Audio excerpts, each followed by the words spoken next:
With the U.S. passing 400,000 COVID-19 deaths, the Biden team is out with a 200-page, multifaceted plan aimed at stopping the spread, getting kids back in school, and getting vaccines into people's arms. Our national strategy is comprehensive.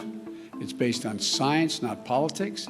It's based on truth, not denial. So what's in the plan? First, there's vaccine and testing supplies, fully leveraging the Defense Production Act to prevent potential bottlenecks in vaccine supplies like glass vials and syringes. The Production Act was something the Trump administration used, but relied heavily on companies being willing to help. They also plan to immediately release significant doses of the vaccine to the states and only maintain a small federal reserve, and help the states distribute the vaccines by allowing state and local governments to reimburse vaccine administration expenses through the FEMA Disaster Relief Fund.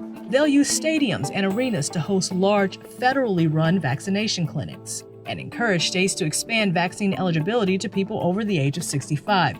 That's something the Trump administration had already begun doing. Another place of agreement with the last administration, reopening schools. Team Biden hopes to have the majority of schools, kindergarten through 8th grade, open in the next 100 days. That means developing a national strategy from the Departments of Education and Health and Human Services on reopening and expanding testing. Then there's masks. While he can't implement a national mask mandate, masks will be required on all federal property and for all federal employees and contractors, as well as in airports.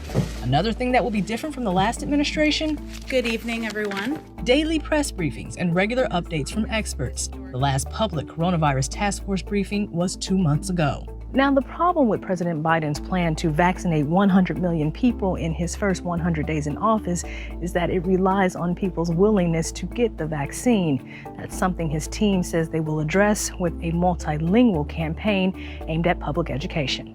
Amber Strong, Newsy, Northern Virginia.